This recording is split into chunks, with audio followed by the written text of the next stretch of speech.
there, it's Natasha and thank you so much for joining me today. Recently, Concord and Ninth had a massive sale on their website, so I got this Pretty Poppy stamp set, and then I also have the Pretty Poppy dies. Now these are not a coordinating die set, so I guess really one or the other would be better if you wanted to purchase one. Anyway, I'm going to start off with some watercolor cardstock, and you can see this side here has a bit of tooth to it. And then the other side is completely smooth, and this is the Tim Holtz watercolor cardstock, and that's the reason why I like it, because I often use the smooth side. In fact, very rarely do I ever use the textured side. So I've got some Reinkers here and some ink pads. I've got the Hickory Smoke Chipped Sapphire, which is a really nice dark blue, and then I have the Blueprint Sketch, which is kind of a slightly lighter blue, but still quite dark. I'm adding a little bit of water to it, and then I'm just kind of smushing this down because I want a nice dark background. Now I end up making two backgrounds, which I often do because I sort of feel that way that I have more choice and option when I come to the final part of choosing which one I want to do and which one will work better. For me, I've just found this one little tip that I use to make me feel like I have a little more control over a very uncontrollable technique. So you can see here I'm just picking up lots of different bits of colour, then turning it over, then putting it down again. I am going to dry it in between here, and you can see that the colours dry back quite a lot. I'm using a heat gun, but you can definitely just air dry them, that will work the same. But I'm often super impatient and have limited time, so I am just getting the job done by using a heat gun. You can see I've got two of them there, and I still have this little ink on my non-stick sheet here. I love the size of this non-stick sheet. It's actually the replacement sheet for the glass media mats, but I just like it by itself. I don't even own the glass media mat. So you can just see I'm picking up a little bit of colour here and there because Oxides layer up really well once you have dried the layers in between, and that's kind of what I'm going for, but I did want a nice dark background for this card. I actually end up taking the second background and creating a totally different card off screen just by myself, just having a nice time crafting, using some gold embossing powders and letters and things, which look beautiful. So the other one did not go to waste, and I have completed my two backgrounds, so I'm going to put these aside whilst I work on the poppies. Now, this part is where I kind of make it almost a little bit more complicated than it needs to be. So you can see here there's the leaves, the petals that you can kind of piece together. So you're kind of meant to die cut them out and then decorate them all. However, I liked the look of the black outline on the stamps, the kind of sketchy black outline that these poppies have. So I'm going to pop them down onto some Nina Solar White. This is the 80-pound cardstock, and I am using some Memento Tuxedo black ink because I know I will be using my alcohol markers. Now here is where I have die cut out some of these leaves, and I found out that they actually match up. So from the negative piece of the die cut, so the leftover piece, I am going to put the little die cut back in there and stamp that leaf repetitively because I die cut a few of these leaves because I wasn't sure how many I would need. And this is a really good way to line up stamps if you want to kind of make sure that they are in the right place. If you just have one, you can probably just line up an acrylic block over top of it. But because I was doing a few, it was a nice easy way just to pop it in there, stamp down, and then pop the next one in. So that's just a good tip if you struggle to line up some of your stamping on your die cuts. Now I'm going to use my Spectrum Noir TriBlend markers to colour in these poppies. These are the only alcohol markers I own and I love them. I appreciate that there are 3 different shades in each pen. That makes my life super easy.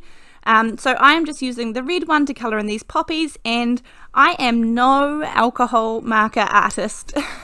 So I am just definitely not someone that you should learn off. There are lots of amazing people out there, but I am not one of them when it comes to colouring in with alcohol markers. But I generally go light colour all over and then work backwards from darkest to lightest.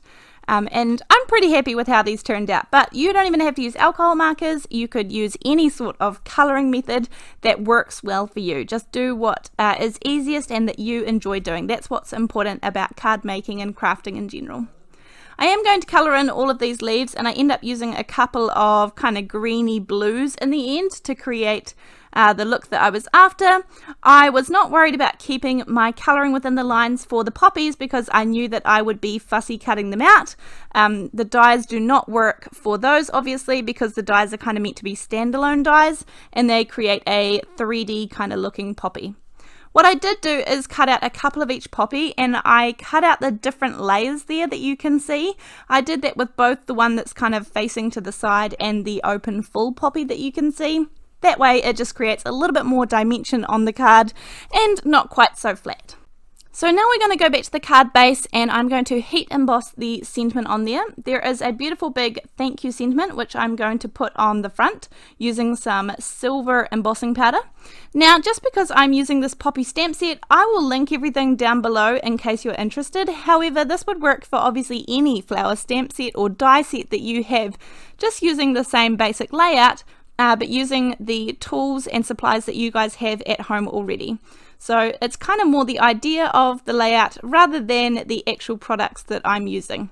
Now, as you guys know, some of the links that I use are affiliated links, which means I get a tiny commission when you guys use the links to purchase things. Some of them I don't get any commission at all. I just put them down so that you guys have them there and can find the supplies for yourself. So I do my best, and I just really, really appreciate it when you guys support me. That helps this channel keep going and kind of helps me out a little bit when it comes to putting in all the hours that I do into creating and editing these videos, which I love doing for you guys. So thank you so much for your support. I really do appreciate it.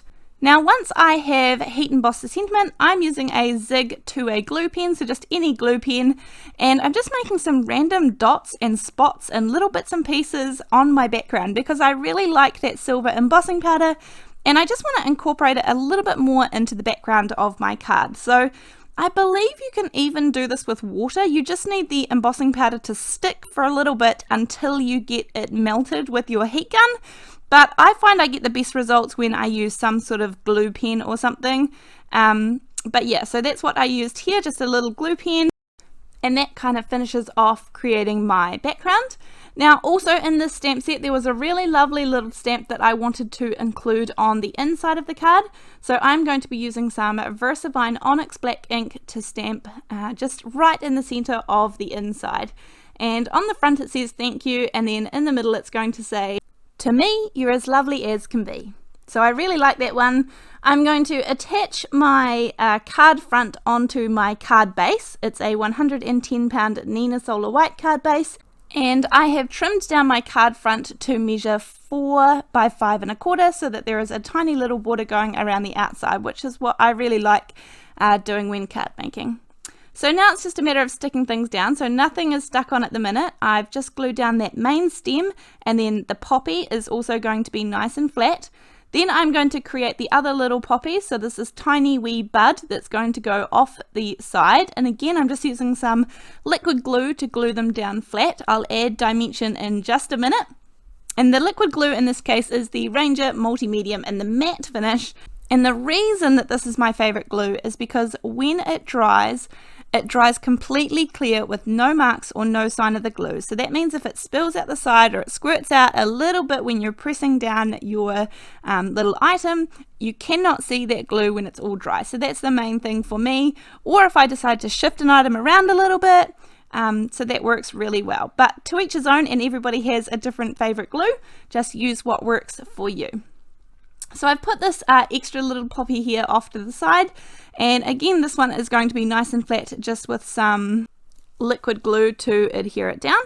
And then with these leftover poppies here, so these are the same ones that I just stamped again. However, when I was fussy cutting them, I fussy cut them out a little. I left that bottom layer off the big large open poppy, and the same with the one that's facing to the side. I just cut down one of the other lines. So that's just a nice easy way that you can create dimension on flowers. So you'll see I'll pop this one up using some foam squares, and the same with the big one. I'm also going to pop on a couple of leaves. I had a play around with how many I wanted to add because I think I stamped and coloured 4, but I only ended up adding a couple of them because I kind of felt that's what looked best. I did end up doing the same thing with the leaves though, and putting some down with the liquid glue and then using some foam squares to pop them up. Now the next couple of things that I'm going to do are definitely things that you don't have to do. If you don't have these items, then that's okay, because the card looks gorgeous as is.